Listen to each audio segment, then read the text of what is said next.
प्रिय विद्यार्थियों, कल हमने अभिज्ञान शाकुंतलम के प्रथम अंक का अध्ययन किया कि राजा दुष्यंत जो है किस प्रकार से मृग का पीछा करते हुए कर्ण ऋषि के आश्रम की सीमा में पहुंच जाते हैं। वहां वो शकुंतला, अनसुईया और प्रियंवदा को देखते हैं और उनके सौंदर्य को देख करके आश्चर्यचकित हो जाते हैं।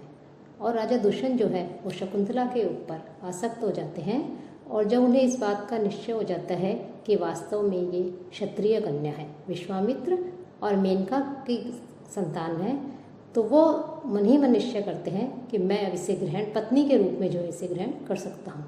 इसके पश्चात जो है शकुंतला अपनी सखियों के साथ अपनी कुटिया की ओर चली जाती है और राजा दुष्यंत जो है वो भी आश्रम से बाहर निकल जाते हैं। आज हम द्वितीय अंक का प्रारंभ करेंगे। द्वितीय अंक में राजा, विदूषक और सेनापति इन तीनों के वार्तालाप से जो है आखेट अर्थात शिकार का प्रसंग उपस्थित होता है कि विदूषक जो है वो आखेट अर्थात शिकार से बहुत अधिक परेशान है, दुखी है, अपने प्राणों को बचाना चाहता है वो। और राजा जो है वो भी शकुंतला से मिलने के पश्चात शिकार करने से बचना चाहते हैं, अतः वे आदेश देते हैं कि शिकार को बंद कर दिया जाए। कि सेनापति जो है वो आकर के राजा को शिकार के गुण बताता है, इसकी प्रशंसा करता है और राजा को शिकार के लिए, मृग्या के लिए प्रेरित करता है। लेकिन विदूषक जो है शिकार पर नहीं जाना चाहता और राजा भी जो है वो नहीं जाना चाहते, तब वो शिकार के लिए मना कर देते हैं। तभी कर्ण ऋषि के आश्रम के दो तपस्वी आकर आते हैं और राजा दुष्यंत से प्रार्थना करते हैं कि हम जो यज्ञ कर रहे हैं, पूजा पाठ कर रहे हैं, हवन कर रहे हैं, उसमें विघ्न डालने के लिए जो है राक्षसगण उपस्थित हैं, तो आप उनसे हमारी रक्षा कीजिए। तो राजा जो है उनकी रक्षा करने के लिए जो है तैयार हो जाते हैं। तभी हस्तिनापुर से जो एक दूत है वो राजमाता का संदेश लेकर के आता है कि आज से चतुर्थ दिन देवी के उपवास की पारणा है और उपवास की पारणा होने के कारण राजा को हस्तिनापुर अवश्य पहुंचना है। लेकिन राजा दुष्यंत जो है वो शकुंतला के ऊपर मुग्ध है और वो तपोवन को भी नहीं छोड़ना चाहते, साथ ही साथ अपने माता के आज्ञा का पालन भी करना चाहते हैं, हस्तिनापुर भी जाते हैं। अंत में वो सोच विचार करके अपने कर्तव्य की पूर्ति के लिए तो विदूषक को हस्तिनापुर भेज देते हैं और स्वयं जो है वो वहीं आश्रम में रुक जाते हैं। साथ ही विदूषक को जानते हैं अच्छी, वो उनका मित्र है और ये जानते हैं कि चंचल स्वभाव वाला है और शकुंतला की विषयक जो वार्ता हुई है उस वार्ता के संबंध में ये जाकर के कहीं अंतःपुर में रानियों से नहीं कहते। इसलिए वो ये कहते हैं कि ये सब जो बातें मैंने तुम्हें शकुंतला को लेकर के कही हैं, इस सबको परिहास में समझना, इसे सत्य मत समझना। तो इसके पश्चात जो है विदूषक वहाँ से हस्तिनापुर की ओर निकल जाते हैं। तो ये जो है द्वितीय अंक का जो है संक्षेप में आपको बताया। अब द्वितीय अंक का हम प्रारंभ करेंगे। ततः प्रविशति विष्णुनो विदूषक। तब जो है दुखी होता हुआ विदूषक जो है खिन्न मन वाला, दुखी मन वाला विदूषक वहाँ प्रवेश करता है। कि विदूषक जो है वि उपसर्गपूर्वक सद धातु से तय प्रत्यय रदाभ्याम इति धातु दकारस्य प्रत्ययकारस्य च नत्वे शत्वे नत्वे च, इससे जो है विष्णु बनता है अर्थात दुखी। और विदूषक है, और जो विदूषक है वो संस्कृत नाटकों में इसकी महत्वपूर्ण भूमिका बताई गई है। यह नाटक का जो नायक होता है उसका मित्र होता है, यह मिष्ठान्न प्रेमी होता है, भोजन प्रिय होता है इसको, साथ ही साथ यह हंसी मजाक का, विनोद का वातावरण भी तैयार करता है। विदूषक को राजा का सहायक मान सकते हैं, भक्त मान सकते हैं, परिहास में निपुण मान सकते हैं। तो राजा का जो है ये मित्र होता है, साथ ही साथ जो है ये प्राकृत भाषा में अपनी बात करता है। तो तभी जो है राजा विदूषक जो है वो वहाँ पर प्रवेश करता है रंगमंच के ऊपर और फिर निःश्वस्य लंबी श्वास लेकर के कहता है, बहुत इष्टम एतस्य मृगयाशीलस्य राज्ञो वयस्य भावेन निर्विण्णो अस्मि। एतस्य मृगयाशीलस्य, ये शिकार का जो व्यसनी, शिकार का जिसको व्यसन है, जिसको लत है, ऐसा जो राजा दुष्यंत है, इसकी वयस्य भावेन, इसकी मित्रता से तो मैं निर्विण्णो अस्मि, मैं बहुत अधिक दुखी हो गया हूँ। कि शिकार के व्यसनी राजा के साथ मित्रता करके मैं दुखी हो गया हूँ। क्यों कि अयम मृगो अयम वराहो अयम शार्दूल इति मध्याह्ने अपि ग्रीष्म विरल पाद छायासु वनराजेषु आहिंड्यते अट्वी तो अट्वी पत्र संकर कषायाणी कटुनी गिरी नदी जलानी पीयन्ते। विदूषक बता रहा है किस प्रकार से शिकार का पीछा करते करते राजा चलते जाते हैं, दौड़ते जाते हैं और हमें भी इसके पीछे चलना पड़ता है। क्या कहते हैं? अयम मृग, यह मृग है। अयम वराह, यह वराह है, सुअर है। अयम शार्दूल है, यह शार्दूल है, चीता है। ऐसा कह के मध्याह्ने अपि, भरी दोपहर में भी, ग्रीष्म विरल पादप छायासु, कि ग्रीष्म ऋतु के कारण, ग्रीष्म के कारण जो पेड़ हैं उनकी वो उनकी छाया भी कैसी हो गई है? कम है। कि दूर दूर पेड़ लगे हुए हैं और ग्रीष्म के कारण उनकी छाया भी कम हो गई है। ऐसा करते हुए वन राजेशु, कि वन प्रदेशों में, कि ग्रीष्म ऋतु में वृक्ष सूख जाते हैं तो उसके कारण से छाया जो है कम हो जाती है।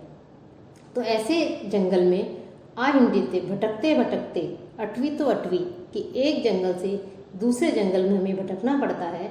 और पत्र संकर कषायाणी, और पत्ते जो हैं उन पत्तों के मिल जाने से कड़वा, कशैला जो, और कटुनी, कड़वा जो पहाड़ी जल है, गिरी नदी जलानी, पहाड़ी नदियों का जो जल है उस जल को हमें हमारे द्वारा पिया जाता है।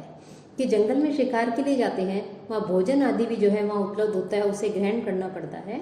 साथ ही साथ जल आदि के लिए पहाड़ी नदियाँ बहती हैं और उस जल के अंदर जो वृक्ष आदि उगे हुए हैं उनके पत्ते मिल जाते हैं। तो वृक्षों के पत्ते के कारण वो जल भी थोड़ा कड़वा और कषाय सा हो जाता है। तो ऐसे जल को हमें पीना पड़ता है।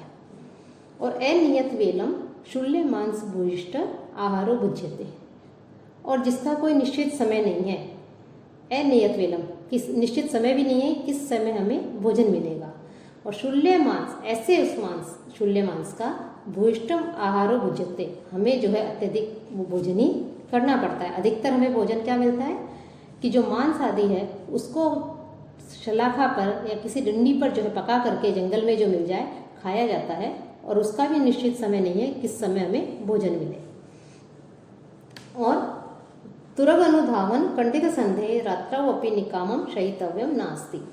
और तुरग अनुधावन, और अश्वों के पीछे दौड़ते रहने से जो स्कंडित संदेह, कि जो संधि स्थल हैं वो जो हैं कैसे हो गए हैं? पीड़ित हो गए हैं।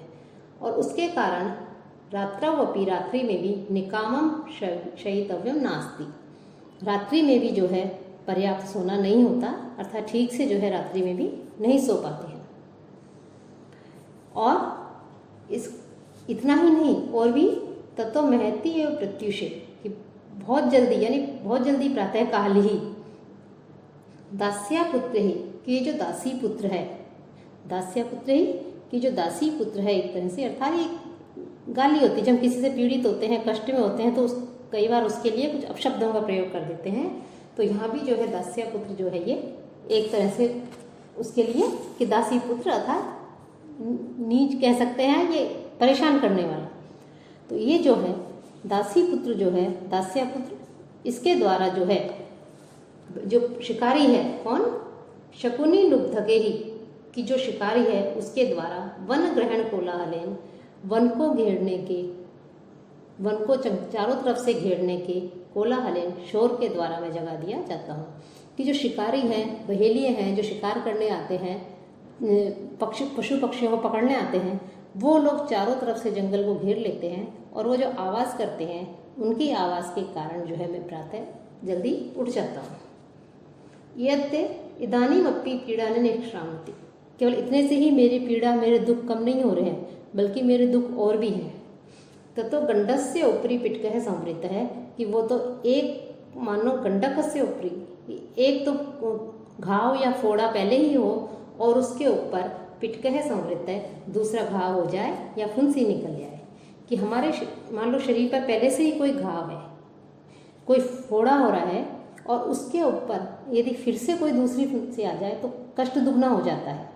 तो वैसे ही विदूषक कह रहा है कि एक तो हम इस राजा के पीछे पीछे घूम घूम करके शिकार करके वैसे ही परेशान हो गया हूँ, ऊपर से दूसरी समस्या भी उत्पन्न हो गई है। अर्थात एक विपत्ति तो समाप्त ही नहीं हुई और दूसरी उपस्थित हो गई।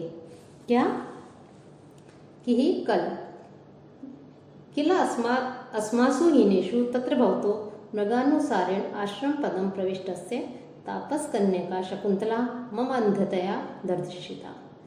कि अस्मासु हीनेषु, कि मेरे बिना, कल मैं इनके साथ नहीं था तो मेरे पीछे से ये मृग का पीछा करते हुए आश्रम जो है उस आश्रम की सीमा में, आश्रम में प्रवेश कर गए। और वहाँ पर भी जो है उन्होंने शकुंतला को मम अंधतया, कि मेरे दुर्भाग्य से शकुंतला नामक किसी तपस्वी कन्या को इन्होंने देख लिया है। और उस तपस्वी कन्या को देखने के कारण इनका मन जो है अब नगर में लौटने का नहीं कर रहा है। तो सांप्रतम नगर गमनाय मनः कथमपि न करोति, कि ये नगर की ओर लौटने का नाम ही नहीं ले रहे, नहीं चलना चाह रहे। अद्यापि तस्य तामेव चिन्तयतो अक्षुणः प्रभातम आसीत्। आज भी उसी शकुंतला के विषय में सोचते सोचते कि महाराज जो दुष्यंत है, इनकी आंखों के सामने सुबह हो गई, अर्थात रात्रि भर ये उसी का चिंतन करते रहे शकुंतला का, ठीक से सोए नहीं। का गति है यावत्तम कृत आचार परिक्रमम पश्यामि। तो अब क्या किया जाए, अब क्या उपाय है।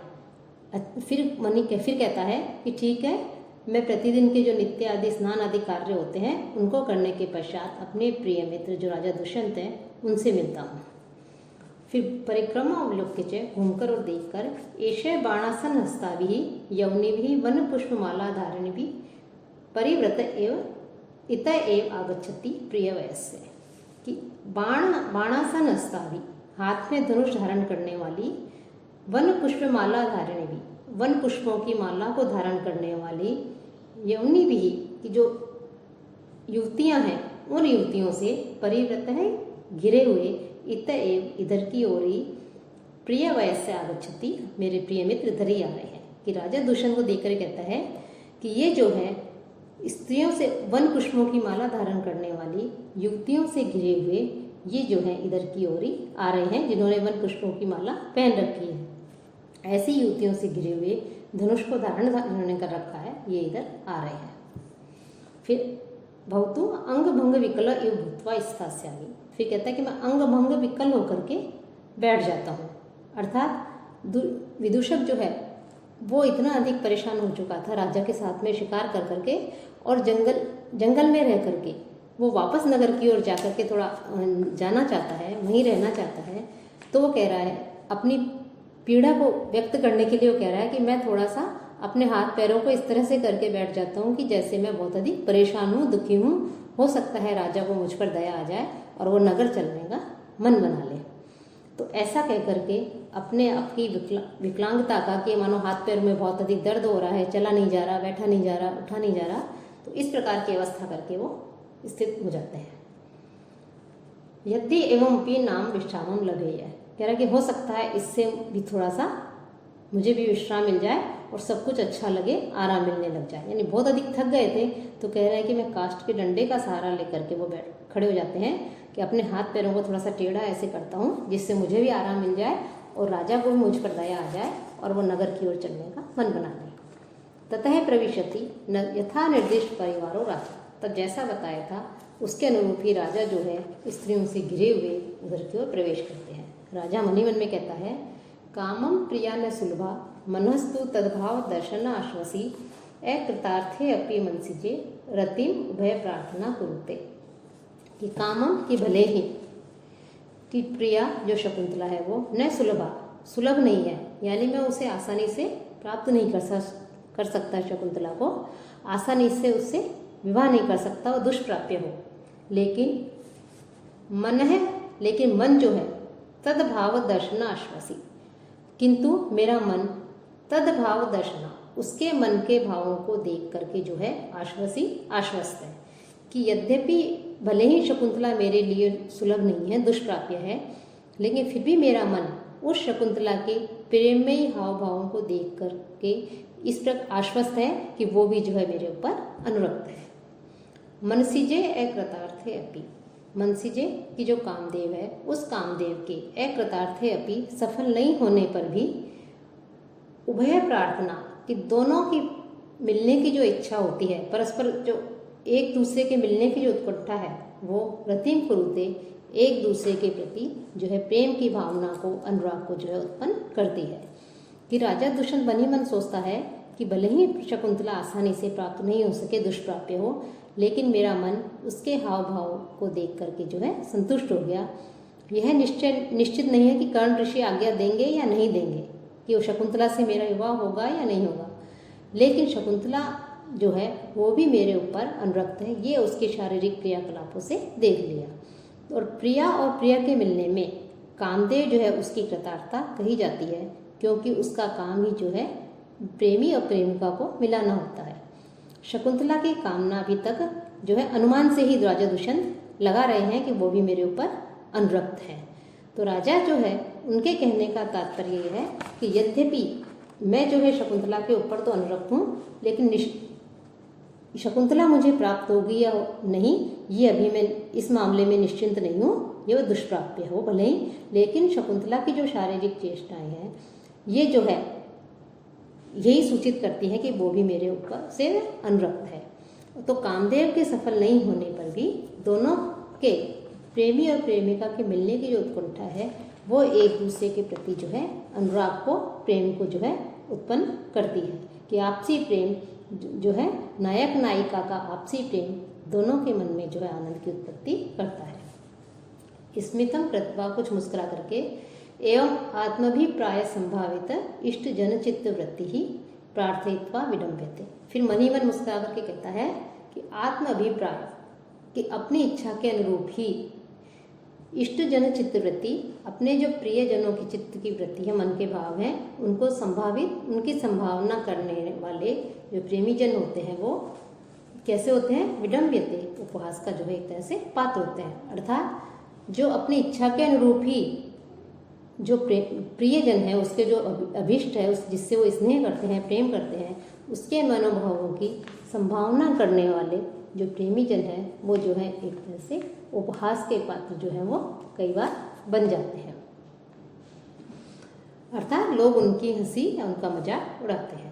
राजा स्निग्धम विक्षितम अन्यतो अपि नयने यत् प्रेरयन्त्या तया यातम यच्च नितंबयो गुरुत्या मंदम विलासात् इव माँ का इति उपरुद्धया यत् अपि सा असूयाम उक्ता सखी सर्वं तत्किल मत प्रायणम अहो कामी स्वताम पश्यति। अर्थात कि जो कामी व्यक्ति होता है, लास्ट वाले जो है लाइन इसमें कि कामी पुरुष सर्वत्र जो है, सर्वत्र सर्वम सर्वत्र जो है स्वताम पश्यति, अपने अनुकूल ही विषयों को, अभिप्रायों को देखता है। अर्थात दूसरे के कार्यों में भी अपने जो कार्य हैं, आशय हैं, जैसा वो सोच रहा है उसके अनुकूल ही संभावना जो है कामीजन कर लेता है। दूसरों द्वारा अन्य उद्देश्य से किए गए कार्यों को भी वो व्यक्ति कामिक जन जो है अपने लिए ही समझने लगता है। और वो कह रहे हैं कि शकुंतला के विषय में कह रहे हैं कि अन्यतपि नयने प्रेरयन्त्या, कि दूसरी ओर, अन्यतपि दूसरी ओर, नयने प्रेरयन्त्या, दृष्टि को डालते हुए भी, यत जो स्निग्धम विक्षितम तया, कि उसके द्वारा जो प्रेम पूर्वक मेरी ओर देखा गया था, तो इससे लगता है कि वो मुझसे स्नेह करती है, मुझे भी जो है वो भी चाहने लगी है। नितंबतयो गुरुतया विलासाति, और कटी भाग के गुरुतया भारी होने के कारण विलासाति, विलासपूर्वक धीरे धीरे जो है, यच्च जो मंदम यातम, मंदम धीरे धीरे यातम चली गई थी, जो धीरे धीरे जो है वहाँ से जाने लगी थी। जब शकुंतला कहती है प्रथम अंक में कि मैं जा रही हूँ, तुम्हारी शिकायत जो है आर्यगौतमी से करूँगी, तो जब वो धीरे धीरे वहाँ से जाने लगी थी तो राजा उसी घटना को याद करके कह रहा है कि उसके कटी भाग के, दोनों कटी भाग के भारी होने के कारण विलासपूर्वक धीरे धीरे वो वहाँ से चली गई। और फिर माँ गा इति उपरुद्धया, और जब प्रियंवदा ने उसे कहा कि तुम नहीं जा सकती हो, माँ गा मत जाओ, क्योंकि तुम्हारे ऊपर 2 ऋण हैं, उनको चुका करके जाना। तो सा सखी, उस सखी ने अर्थात शकुंतला ने फिर यद्यपि सा असूया उक्ता, कि उसकी सखी ने जो कुछ भी उससे कहा था कि मत जाओ, तो उसके द्वारा रोकी जाती हुई उसने ईर्ष्यापूर्वक अपनी सखी से यद्यपि सा असूया उक्ता, जो कुछ भी शकुंतला ने जो ईर्ष्यापूर्वक अपनी सखी प्रियंवदा से कहा था, तत्सर्वम, वो सभी कुछ मत परायण पे मुझे ही लक्षित करके कहा गया था। आश्चर्य है कामी स्वतम पक्षति, कि जो कामी व्यक्ति होता है वो सारे कार्यों में, दूसरे के कार्यों में भी अपने जो कार्य हैं अपने अनुरूप ही उद्देश्य कार्यों को भी संभावना करने लगता है, अपने उसको ही अपने लिए ही समझने लगता है। कि लता वृक्ष आदि पर दृष्टि डालते हुए भी जो शकुंतला थी वो उसके द्वारा प्रेम पूर्वक मुझे देखा गया था, राजा दुष्यंत कह रहे हैं। और उसके नितंबों के भारीपन के कारण मानो धीरे धीरे वहाँ से चली गई थी, लेकिन प्रियंवदा के द्वारा मत जाओ ऐसा कह करके जब उसे रोका गया था और उसने अपनी सखी प्रियंवदा को ईर्ष्यापूर्वक कहा था कि तुम कौन होती हो मुझे रोकने वाली, कि जाऊँ या नहीं जाऊँ, तो ऐसा लगता है कि उसने मुझे ही उद्देश्य करके कहा था। फिर राजा कहते हैं अंत में कि आश्चर्य की बात है कि कामीजन जो है वो सर्वत्र अपना भाव ही देखते हैं, कि कामी व्यक्ति किसी सुंदरी के प्रति आकर्षित हो जाते हैं और फिर उसके जो भी क्रियाकलाप हैं उन क्रियाकलापों को देखकर ऐसा लगता है कि मानो वो सब उसके लिए ही है। कि इसमें जो है शार्दुल विक्रीडितम छंद का जो है लक्षण है, ये शार्दुल विक्रीडितम इसमें छंद है और इसमें सामान्य द्वारा विशेष का समर्थन किया गया है, इसलिए अर्थांतरन्यास अलंकार है, साथ ही उत्प्रेक्षा अलंकार भी है।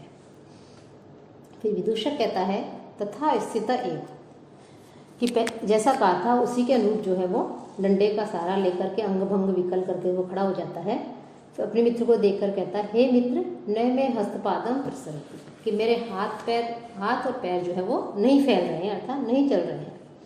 वांग मात्रेण जापिष्यामि, इसलिए मैं वाणी मात्र से ही केवल जय शब्द के द्वारा आपका स्वागत करता हूँ, अर्थात मेरे हाथ पैरों में दर्द हो रहा है तो मैं हाथ जोड़ करके जो है आपको प्रणाम नहीं कर सकता, तो केवल वाणी मात्र से ही आपका स्वागत करता हूँ जय शब्द के द्वारा। जयतु भगवान, आपकी जय हो जय हो। राजा सस्मितम, हंस करके थोड़ा मुस्कुरा करके कहते हैं कुतो अयम गात्रोपघात है, कि ये अंगभंग कैसे हुआ, आपके शरीर की अवस्था कैसे हुई। तो विदूषक कहता है कुतः कि स्वयं अक्षय आकुलीकृत्य अश्रु कारणम पृच्छसि।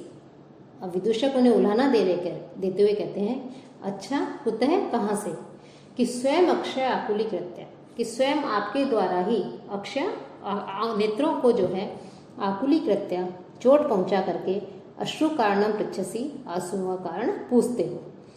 कि आँख को तो जैसे आँख को कोई व्यक्ति चोट पहुंचा दे और वो ही जिसके चोट पहुंचाई है उससे पूछे कि तुम्हारे अश्रु क्यों आ रहे हैं, आंसू क्यों आ रहे हैं, उसी तरह से विदूषक कह रहा है कि तुम स्वयं ही मेरे इस दुख का कारण हो, जो जंगल से जंगल में भटक रहे हो, भोजन जो है उसका नियत समय नहीं है, कड़वा पानी पी रहा है, इतनी तेज धूप में घूमना पड़ रहा है, और फिर तुम ही पूछ रहे हो कि मैं किस प्रकार से अंगभंग क्यों हुआ हूँ, मैं इतना दुखी क्यों हूँ। तो कह रहे हैं विदूषक कि तुम स्वयं ही इस दुख के कारण हो और ऊपर से दुख का कारण पूछते हो। राजा कहता है न खलु अवगच्छामि, कि मैं तुम्हारी बात नहीं समझ पा रहा हूँ, तुम्हारा आशय क्या है। विदूषक कहता है कि हे मित्र यद वेद से कुब्ज लीलाम विडम्बयति तत् किम आत्मनः प्रभावेन ननु नदी वेगस्य, कि जो वेद जो होते हैं वो जो नीचे की ओर झुक जाते हैं तो क्या वो अपने आप झुक जाते हैं, किम आत्मानम प्रभावेन, वो अपने आप झुक जाते हैं, या नदी वेगस्य, या उसमें नदी का वेग होता है, नदी के तेज प्रवाह के कारण वो बेत के जो वृक्ष हैं वो बेत नीचे की ओर झुक जाते हैं या वो स्वयं झुकते हैं। विदूषक राजा से पूछता है तो राजा कहता है कि नदी वेग है तत्र कारण, कि नदी का जो तेज प्रवाह है वो ही इसका कारण है, कि उसके कारण ही बेत जो है वो नीचे की ओर झुक जाते हैं। तो विदूषक भी कहता है ममापि भवान, कि तो ऐसा ही मेरे विषय में भी है, मेरे इस अंगभंग का कारण भी आप ही हैं। राजा कहता है कैसे, एवं राजकारण्य उज्जित्वा तादृश आकुल प्रदेशे वनेचर वृत्तिना त्वया भवितव्य, कि इस प्रकार से राजकार्यों को छोड़ करके उज्जित्वा राजकार्यों को छोड़ करके आकुल प्रदेश कि हिंसक जीवों से व्याप्त इस प्रदेश में वनेचर जो वृत्ति है, वन में रहने वाले जो बहेलियाँ आदि हैं वनेचर हैं, उनकी वृत्ति से आपको क्या वास्तव में रहना चाहिए। यदि सत्यम प्रत्ययम श्वापद समुत्सारणे ही संशोभित संधि बंधाना मम गात्राणम अनिशो अस्मि संवृत है। और फिर कह रहे हैं कि वास्तव में सच तो यह है कि प्रतिदिन वन्य पशु जो है उनको भगाने के कारण, कि वन्य पशुओं को आप शिकार, जब वो दौड़ करके जाएंगे, आगे भागेंगे, तब आप जो है उनका शिकार करेंगे। तो उनको भगाने से मेरे शरीर के अंग जो हैं वो ढीले हो गए हैं और वो भी मेरे वश में नहीं है। प्रसादिष्यामि, तो मैं आपसे प्रार्थना करता हूँ कि विसर्जितुं माम एकाहम अपि तावद् विश्रमितुं, कि आप मुझे एक दिन विश्राम करने के लिए छोड़ दें। अर्थात मैं आज आपके साथ शिकार करने की मेरी इच्छा नहीं है, मैं नहीं चाह रहा हूँ, तो आप जो है मुझे एक दिन के लिए विश्राम करने के लिए छोड़ दें, ऐसा मैं आपसे प्रार्थना कर रहा हूँ। राजा मन ही मन में कहता है, अयम च एवं आहे ममापि काश्यप सुताम अनुस्मृत्य मृगया विक्लवम चेत है। अब राजा जो है वो भी शिकार के लिए वास्तव में नहीं जाना चाहता। तो राजा कहता है मन ही मन में कि अयम च एवं आहे, कि विदूषक भी ऐसा कह रहा है, अर्थात ये भी जो है शिकार के लिए नहीं जाना चाह रहा, और ममापि, और मैंने भी काश्यप सुताम अनुस्मृत्य, कि कर्ण पुत्री जो शकुंतला है उसका शिकार करके मृगया विक्लवम चेत है, शिकार के प्रति मेरा जो चित्त है, जो मन है, वो उस एक तरह से विरक्त हो गया है, उदासीन हो गया है। कुतः है, क्योंकि न नमयितुम अधिज्यम अस्मि शक्तो धनु इदम अहित सायकम मृगेशु सहवस्तिम उपेत्य यही प्रियायः कृत इव मुग्ध विलोकित उपदेश है। अब राजा जो है वो भी शिकार करना नहीं चाह रहा। जब से कह रहे हैं, जब से शकुंतला को देखा है तब से जो है मेरा मन भी जो है शिकार से विरक्त हो गया है, मैं भी जो है शिकार नहीं करना चाह रहा हूँ। कि अपने मन में कहता है कि मृगों का पर बाण चलाने के मैं समर्थ नहीं हूँ, क्योंकि वो जो मृग हैं जिनका शिकार, दुष्यंत कह रहा है कि मैं जिनका शिकार करना चाहता हूँ, जिनका शिकार करता हूँ, उन मृगों ने मेरी प्रिया शकुंतला को जो है मानो किसकी शिक्षा दी है, मनोहर दृष्टिपात करने की शिक्षा दी है। कि मृग जिस प्रकार से जब देखता है तो अब उसकी आंखें मनोहर लगती हैं, आकर्षक लगती हैं, तो मनोहर दृष्टिपात का उपदेश जो है उन्होंने शकुंतला को दिया है कि शकुंतला भी जब देखती है तो बहुत अधिक मनोहर लगती है, आकर्षक लगती है। और शकुंतला जो है वो तपोवन में इन जो हिरण हैं, इन हिरणों के साथ, मृगों के साथ में रह रही है, और ऐसा लग रहा है कि मानो शकुंतला इन मृगों के साथ में, इन हिरणों के साथ में रह करके मनोहर दृष्टिपात तो तथा मधुर जो कटाक्ष करने की जो शिक्षा है वो उसने इन मृगों से ही प्राप्त की है। तो चूंकि शकुंतला ने जो है इनसे ये शिक्षा प्राप्त की है, तो मेरा मन भी जो है अब इन मृगों के का जो है शिकार करना नहीं चाहता। ये हिरण भी मेरे लिए अवैध है, क्योंकि इनसे जो है शकुंतला ने मनोहर रूप से देखने की, मधुर कटाक्ष करने की जो है शिक्षा ली है। कि शकुंतला के नेत्र जो है मृग नेत्र के समान है, अतः मृग भी राजा को प्रिय है। तो राजा कह रहे हैं कि अधिज्य आहित सहायकम, कि ये प्रत्यंचना चढ़े हुए, अधिज्य चढ़ी हुई प्रत्यंचना वाले, आहित सहायकम बाणों से युक्त, इधम धनु, ये जो मेरा धनुष है इसको मृगेशु नमयितुम, मृग जो है, हिरण जो है, उन पर चलाने में शक्तः न अस्मि, मैं समर्थ नहीं हूँ। कि इस धनुष को पे जो बाण है, उन बाणों को जो है मैं उन मृगों पर चलाने में समर्थ नहीं हूँ। क्यों नहीं हूँ? कि मैं नहीं चलाना चाहता, क्योंकि यही प्रियाया सहवसीतम उपेत्य, कि जो हिरण है ये शकुंतला के सहवास को प्राप्त करके, शकुंतला के साथ में आश्रम में रह रहे हैं, शकुंतला इनके साथ में रह रही है, तो इनके साथ में रह के मानो ये जो मृग है, हिरण है, इन्होंने शकुंतला को किसकी शिक्षा दी है? मुग्ध विलोकित उपदेश है कृत्य, मानो मधुरता से, मधुर एवं मोहक दृष्टि जो है से देखने की जो है शिक्षा उन्होंने प्रदान की है, इसकी उपदेश दिया है शकुंतला को। तो शकुंतला को इसका उपदेश देने के कारण मैं जो है इन हिरणों के ऊपर अब बाण चलाने में असमर्थ हूँ। राजा विदूषक जो है राजा के मुख की ओर देख करके, ये सब राजा मन ही मन में कह रहा है। फिर विदूषक राजा के मुख को देखकर कहता है, अत्र भगवान किमपि हृदय कृत्वा मंत्रयति, कि आप मन में जो है कुछ इस समय सोच विचार कर रहे हैं, कुछ सोच रहे हैं। अरण्य मया रुदितम आसीत, कि मैंने तो अरण्य रोदन ही किया, अर्थात मैंने तो आपके सामने अपनी पीड़ा रखी, कष्ट रखी, बात रखी, और आपने मेरी बात के ऊपर ध्यान नहीं दिया, अपितु मन ही मन में जो है आप कुछ सोचने लग गए, विचार करने लग गए। तो ऐसा लग रहा है मानो मैंने अरण्य रोदन किया। कि अरण्य रोदन अर्थात जंगल में रोना, कि जंगल में निर्जन स्थान में जैसे यदि कोई व्यक्ति जाकर के अपने दुख को प्रकट करता हुआ रोए, दुखी हो, तो उसका रोना जैसे व्यर्थ ही जाता है, कोई वहाँ सुनने वाला नहीं होता, वैसे ही कह रहे हैं विदूषक भी कि मेरा भी जो है आपसे इस प्रकार से कहना व्यर्थ गया, क्योंकि आप तो कुछ और सोच रहे हैं। राजा मुस्कुराकर कहता है कि मन्य, कि और क्या, अनतिक्रमणीयम में सुहृद वाक्यम इति स्थितो अस्मि, कि सुहृद वाक्यम, कि मित्र के जो वचन होते हैं वो अनतिक्रमणीय, उल्लंघनीय नहीं है, अर्थात मित्र के वचनों का उल्लंघन नहीं करना चाहिए, उनकी वचनों का पालन करना चाहिए, उनके बात को मानना चाहिए, ये सोच करके जो है मैं स्थितों में चुपचाप खड़ा हूँ। विदूषक कहता है, प्रसन्न हो जाता है और फिर कहता है चिरंजीव आप आयुष्मान हो, ऐसा कह के वो जाने लगता है। राजा कहता है वयस्य कि हे मित्र तिष्ठ, तुम कुछ रुको, साव शेषों में वचय, कि मुझे कुछ कहना है। विदूषक कहता है आज्ञा पे तु भगवान, जैसी आप आज्ञा देते हैं। फिर राजा कहते हैं विश्रांतेन भवता ममापि एकस्मिन आयासे कर्मणि सहायेन भवितव्यम। अब राजा कह रहे हैं कि मेरा एक कार्य है, उस कार्य में आप अभी तो विश्राम कर लीजिए, विश्राम करने के पश्चात आपको मेरे एक कार्य में आपको सहायन भवितव्यम, सहायक होना है, अर्थात आपको मेरे एक कार्य में सहायता करनी है। विदूषक कहता है किम मोदक खादिकायाम, कि क्या लड्डू खाने में, कि विदूषक जो है वो पेटू किस्म का बताया जाता है और उसे भोजन में भी मिष्ठान और उसमें भी लड्डू जो है बहुत अधिक प्रिय होते हैं। तो तुरंत कहता है क्या लड्डू खाने में, तेन ही अयम सुगृहीत क्षण है, तो मैंने आपका ये निमंत्रण स्वीकार कर लिया। तो राजा कहता है यत्र वश्यामि, कि जिस कार्य के लिए मैं कहूँगा उस कार्य में सहायता करनी है। कहे को अत्र भो, अरे यहाँ कौन है। तब प्रवेश करता है कौन, द्वारिक है द्वारपाल प्रवेश करता है और प्रणाम करके कहता है कि महाराज आज्ञा दीजिए। तो राजा कहता है रैवतक सेनापति ही तावद आवेता, कि हे रैवतक सेनापति को बुलाओ।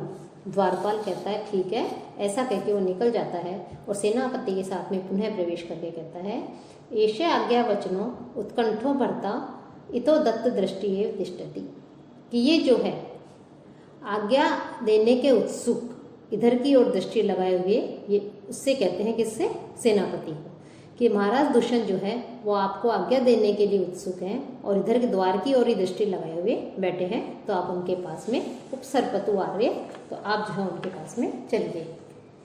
सेनापति राजा न अवलोक्य, राजा को देखकर दृष्ट दोषा अपि स्वामिनी मृग्या केवलम गुण एवं संवृता, सेनापति राजा को देखकर कहता है कि यद्यपि कि मृग्या में केवल दृष्ट दोषा दोष देखे गए जाते हैं, लेकिन महाराज के विषय में तो ये जो है केवलम गुण एव समृता, कि जो मृग्या है, जो शिकार है, वो गुण ही बन गए हैं। तथा ही देर, क्योंकि महाराज जो है, फिर कहता है सेनापति अनवरत धनुर्जय स्फालन क्रूर पूर्वम रवि किरण सहिष्णु स्वेद लेशे ही अभिन्नम अपचितम अपि गात्रम व्यायत्वाद अलक्ष्यम गिरिचर इव नागः प्राणसारम विवर्ति। गिरिचर नागः, कि जो पर्वत पर विचरण करने वाला जो हाथी होता है उसके समान अब जो शिकार है, उस शिकार की जो है वो राजा की प्रशंसा कर रहा है कि शिकार करने से जो है आपका शरीर किस प्रकार से हो गया है।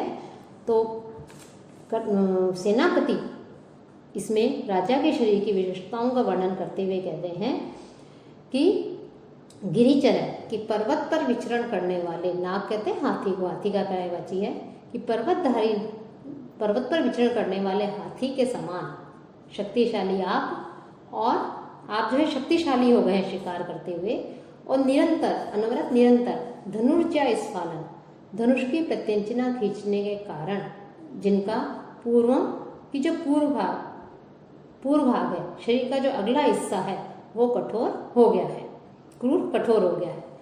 रवि किरण सहिष्णु और रवि किरण और सूर्य जो है उसके तेज को, उसकी किरणों को सहन करने वाले आप हो गए हैं। अर्थात कितनी तेज धूप हो, कितनी तेज सूर्य जो है सूर्य जो है अपनी किरणों को जो है धरती पर डाल रहा है, और उस धूप से, तेज धूप से भी आप व्याकुल नहीं होते हैं, और पसीने और उसके कारण स्वेद लेशे अभिनम, और इतनी गर्मी में भी आप पसीने से रहित है, सरथा रहित, और साथ ही साथ अपचितम अपि, और परिश्रम करने के कारण आप शिकार करने के लिए जंगल में उनके पशुओं के पीछे पीछे दौड़ते हैं, हिरणों के पीछे दौड़ते हैं, पशुओं के पीछे दौड़ रहे हैं, तो ऐसे दुर्बल होकर भी जो है आप कैसे हैं कि अत्यधिक दृढ़ हैं, अलक्षम कि दुर्बल होकर भी व्यायत्वा विशाल एवं दृढ़ है, कि दृढ़ एवं विशाल होने के हैं आप, साथ ही साथ जो है आप यद्यपि भी दुर्लभ है लेकिन विशाल और दृढ़ होने के कारण आप दुर्बल दिखाई नहीं दे रहे हैं। तो ऐसे प्राण सारा प्राण शक्ति से संपन्न गात्रम विभर्ती आप जो है शरीर को धारण कर रहे हैं। कि सेनापति राजा के शरीर की विशेषताओं का वर्णन करते हुए कह रहे हैं कि आप शिकार करते हुए कि पर्वतधारी पर्वत पर विचरण करने वाले हाथी के समान आप शक्तिशाली हैं और निरंतर धनुष की प्रत्यंचना डोरी खींचने के कारण आपके शरीर का जो अग्रभाग है वो अत्यधिक कठोर हो गया है और सूर्य की किरणों को सहन करने वाला, अर्थात धूप से भी आप बिल्कुल भी व्याकुल नहीं होते, विचलित नहीं होते, परेशान नहीं होते और पसीने से भी रहित रहते हैं। और ऐसे निरंतर परिश्रम करने के कारण आप दुर्बल हैं, लेकिन फिर भी दृढ़ एवं विशाल होने के कारण आप जो है दुर्बल दिखाई नहीं देते हैं। ऐसे इस विशाल शरीर को जो है आप धारण करते हैं और ये सब किसके कारण है? शिकार के कारण ही है। फिर पास में जाकर ये कहता है जयतु स्वामी महाराज आपकी जय हो जय हो। गृहीत अश्वपदम आरण्य, कि जो आरण्य है अर्थात जंगल है उसमें वन्य पशुओं को जो है घेर लिया है। किमत्र अविस्थियते, तो आप जो है यहाँ क्यों बैठे हुए हैं? आप अन्यत्र क्यों बैठे? किम अन्यत्र अविस्थियते, कि आप अन्यत्र क्यों बैठे हैं? अर्थात इस समय आपको शिकार के लिए चलना चाहिए, वन्य पशुओं को घेर लिया है। राजा कहता है कि मंदो उत्साह कृतो अस्मि मृगयपवादिना माधव्य, कि माधव्य विदूषक के लिए ही आया है कि इस माधव्य के द्वारा, विदूषक के द्वारा शिकार की निंदा की गई है। तो शिकार की निंदा करने वाले विदूषक ने जो है मेरा मन भी अब शिकार के प्रति उत्साह जो है मेरा वो मंद कृतो अस्मि, उसके कारण मेरा उत्साह कम हो गया है, अब मैं शिकार नहीं करना चाहता। सेनापति हाथ की ओट में कहता है विदूषक को, सखे स्थिर प्रतिबंधो भव, कि हे मित्र तुम जो है अपनी बात पर, अपने आग्रह पर स्थिर रहना। तो सेनापति भी वैसे नहीं जाना चाहता शिकार पर, वो भी थक गया है, लेकिन अब राजा है तो उसके मन की बात जानने के लिए कि वास्तव में शिकार करना चाहते हैं नहीं करना चाहता, वो आगे वार्तालाप करेगा, लेकिन मन ही मन वो भी खुश होकर के विदूषक कहता है कि आप तुम अपनी बात पर स्थिर रहो। अहम तावत स्वामी न चित्त वृत्ति अनुवर्तिष्यि, कि मैं तब तक महाराज के चित्त की वृत्ति का अनुसरण करूंगा कि वास्तव में शिकार करना जाना चाह रहे हैं या नहीं। फिर प्रकट में कहता है प्रलवती ऐश वैधेय, कि ये जो वैधेय कहते हैं मूर्ख को, ये जो मूर्ख है ये तो ऐसे ही प्रलाप कर रहा है, व्यर्थ प्रलाप कर रहा है। ननु प्रभु एवं निदर्शनम, कि निश्चय ही आप ही इस विषय में प्रमाण है कि शिकार जो है उस शिकार करने से क्या फायदे हैं। शिकार करने के अब जो है इसमें फायदे बता रहे हैं। शिकार की मृगया के गुणों की प्रशंसा करते हुए राजा से कहते हैं सेनापति कि शिकार करने से कि जो शिकारी का शरीर है वो स्थूल न होकर के हल्का और चुस्त रहता है और सरलता से उठने बैठने योग्य अर्थात परिश्रम हेतु कर सकता है, बैठ सकता है। और शिकारी को शिकार करते करते वन्य जीवों में, वन्य जो जीव होते हैं उनकी चित्त वृत्ति का, उनके मन में भावों का भी ज्ञान हो जाता है कि कब तो जीव भयभीत है हमसे और कब जो है वो क्रोधित है, कब शांत है। तो इस प्रकार से इन सारी अवस्थाओं को जान जाता है। साथ ही साथ सबसे बड़ी बात यह है कि शिकारी के जो बाण हैं वो भी यदि कोई चंचल लक्ष्य है, अर्थात कोई पशु दौड़ रहा है, चल रहा है, उछल रहा है, तो चंचल लक्ष्य पर भी वो अपने बाणों को सफल कर देते हैं। अर्थात चंचल जो निरंतर हिलते रहने वाला जो लक्ष्य है उसको भी भेद देते हैं। तो चंचल लक्ष्य पर बाण का निशाना लगाना ये धनुर्धारियों की सबसे बड़ी विशेषता होती है। और सेनापति कहते हैं कि शिकार में इतने गुण हैं कि इतने गुण होते हुए भी अनेक जो ऋषि हैं वो शिकार की जो निंदा करते हैं वो अनुचित है। कि वास्तव में देखा जाए तो शिकार करना जैसा मनोरंजन और कहीं नहीं है, शिकार सबसे बड़ा मनोरंजन है और इसके जो है शारीरिक रूप से भी कुछ फायदे हैं। कि क्या होता है शिकार करने से? मेदत छेद कृशोदरम लघु भवती उत्थान योग्यम वपु। मेदत छेद कृशोदरम, कि वपुः की शरीर जो है वो मेदश्छेद कि मेदश्छेद अर्थात चर्बी के होते हैं, उसके कम हो जाने से कृशोदर कृशकाय हो जाता है, उदर हल्का हो जाता है, और लघु हल्का कृशकाय उत्थान योग्यम और उठने योग्य अर्थात परिश्रम करने योग्य हो जाता है। कि निरंतर शिकार करने से कि जो शिकारी है उसका जो शिकार करने वाला व्यक्ति है उसका शरीर की चर्बी जो है मांस आदि जो थोड़ा कम हो जाता है, और कम होने के कारण पतले उदर वाला हो जाता है, हल्का और परिश्रम करने योग्य हो जाता है। सत्वानाम भय क्रोधियो हो विकृतिम, और जो प्राणी हैं उनके भय और क्रोध की से युक्त जो विकारग्रस्त चित्त है, मन है, उसको भी लक्ष्यते जान लिया जाता है कि कब तो जो है ये जीव क्रोधित है, कब जो है हमसे भयभीत है और किस स्थिति में है। तो उसके मन के चित्त की सारी वृत्तियों को जो है उसके भय क्रोध आदि की जो विकार हैं उस विकारों से युक्त चित्त को वो पहचान जाता है शिकारी कि ये इस समय हमसे डर रहा है या ये इस समय क्रोधित है, ये हमारे ऊपर भी आक्रमण कर सकता है, तो अपने आप को भी बचाए, या ये हमसे भयभीत है तो हम इसको शिकार कर सकते हैं। तो इन सारी चित्त वृत्तियों को वो जान लेता है। और साथ ही साथ सहचय धन्विना उत्कर्ष है, और जो सहचय धन्विना और जो धनुर्धारी हैं उन धनुर्धारी जो हैं उन धनुर्धारियों के लिए ये उत्कर्ष का विषय है, सम्मान का विषय है कि चंचल जो लक्ष्य हैं कि उन चंचल लक्ष्यों पर भी कि चले लक्ष्य चंचल लक्ष्यों पर भी ईश्वर सिद्ध्यंती उनके बाण जो है वो सफल हो जाते हैं, चूकते नहीं। कि ये उनके लिए जो है वास्तविकता है, ये उनके लिए विश्वास बड़ी बात है कि चंचल लक्ष्य पर भी जो है उनके बाण चल जाते हैं। ये सर्वश्रेष्ठ धनुर्धारियों की विशेषता है कि हिलते हुए चंचल लक्ष्य पर को भी उनके बाण भेद देते हैं। तो ये सब जो है शिकार करने से ही होता है। और इसलिए मृगया मिथ्या एव व्यसनम वदंती कि शिकार को व्यर्थ में ही जो है व्यसन बुरी लत कहते हैं लोग, तो ये जो है बल्कि ईदृक विनोद है कुत है, इस प्रकार का मनोरंजन तो जो है और कहाँ हो सकता है। अर्थात शिकार के अलावा इतना मनोरंजन और शारीरिक रूप से भी स्वस्थ बनाने वाला ऐसा जो है कार्य कहाँ हो सकता है। तो शिकार में तो जो है बहुत गुण है। फिर विदूषक क्रोधित होकर कहता है अपे ही रहे उत्साह हेतु, ये उत्साहों को बढ़ाने वाले तुम दूर हो।